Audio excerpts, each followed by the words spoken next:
welcome back to Citlalmina Learn Stuff. I was actually going to do a video today with me and this beautiful loud dubbed guitar I got not too long ago. Actually, it seems like forever ago. And let me go put this over here.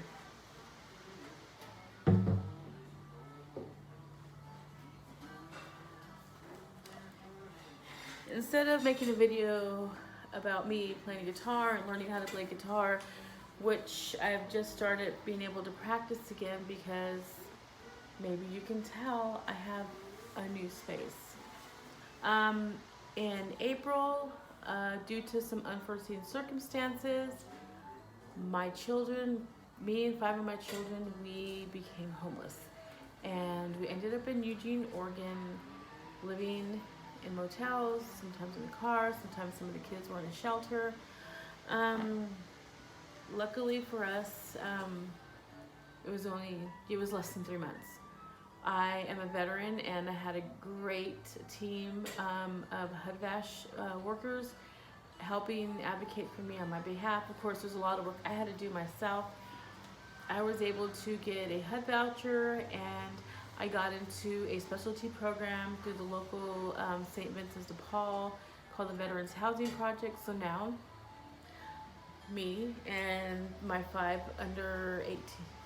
kids that are under the age of 18 are living, and my dog, Ryan, who you can probably see a little bit going back and forth, are living in a very, very wonderful 4-bedroom house here, and my room is humongous, but that's not what I'm here to talk about.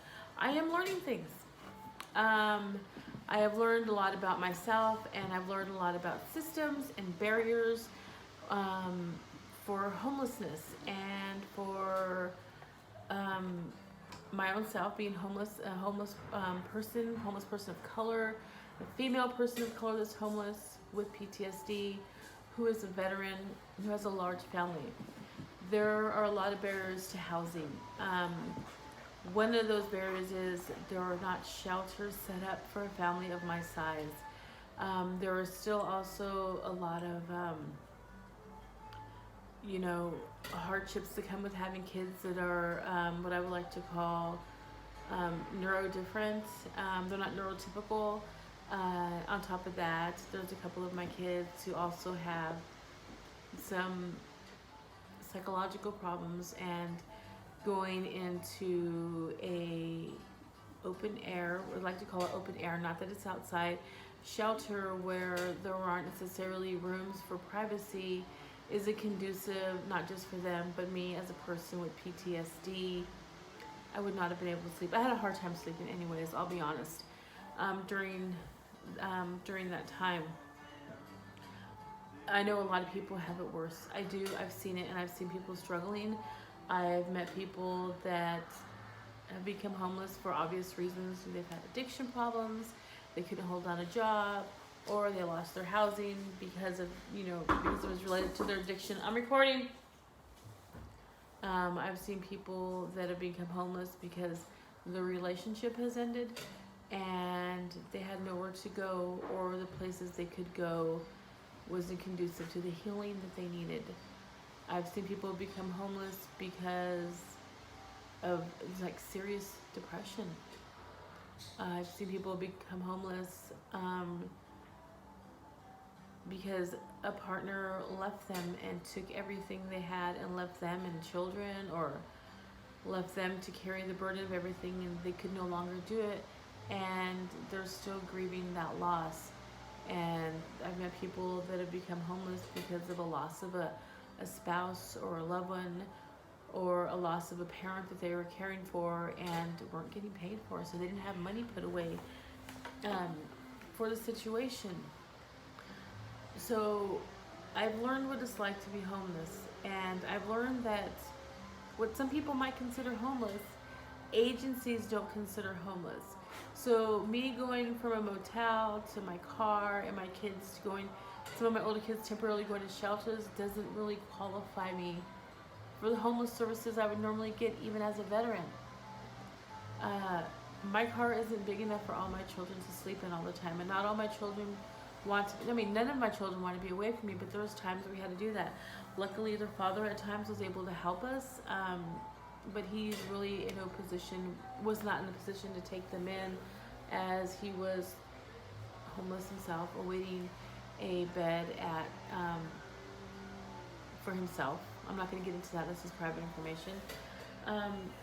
The other thing I learned about being homeless is that people expect your parents to be a certain way, you to behave a certain way, for you to have some sort of addiction or a visible mental illness where you can't care for yourself, and that is not always the case.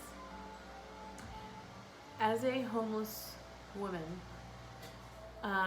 don't judge me on what I'm wearing today, because I've been moving stuff in and out for days of this house from a storage facility. And luckily over the weekend I did have some help, so that wasn't all on me, but I was still disgusting at the end of the day. But so I'm disgusting right now, but that's okay. But as a homeless woman who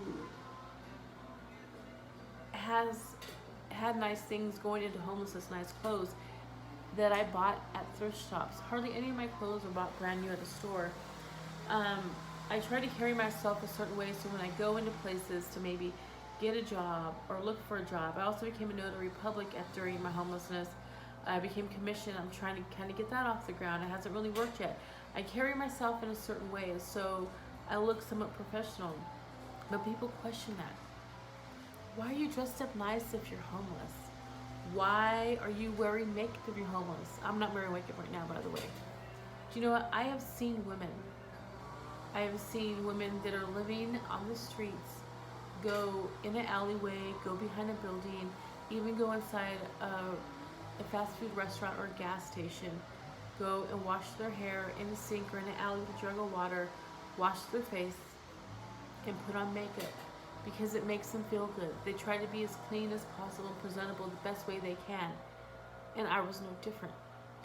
There is a lot of judgment about homeless people, that they should look a certain way, they should act a certain way, they should dress a certain way, especially when it comes to women. And I'm still learning that there are a lot of things to navigate. I was really just very lucky to get into a home so soon, to get a HUD voucher so soon. I can't even imagine what the people to help me do behind the scenes. I know I had a lot of work to do on my own. I had a lot of paperwork. I had a lot of documents that I had to find and bring in and make copies of to prove things. And I know it's going to be a struggle being a single mom with 5 children, and for the first time being truly single on my own without the help or support of living with another person or another family. And I'm learning that. I'm learning something new, even though it's not something physically tangible like the guitar or the ukulele or I don't know, slap roping or whatever. I am learning every day. I am learning a lot about myself, to be patient with myself and to love myself and accept myself for who I am, and also just throwing that love off onto my children.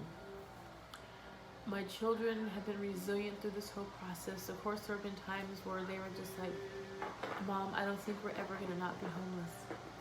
Mom, I'm afraid that you're gonna lose us. And I'm so lucky that that didn't happen, and I'm so grateful that did not happen.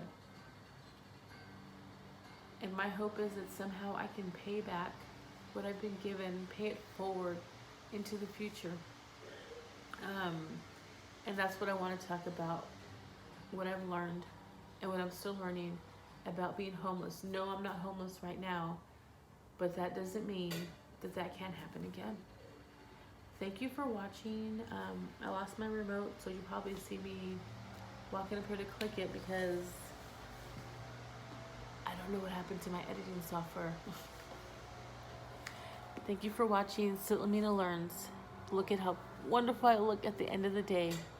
Bye.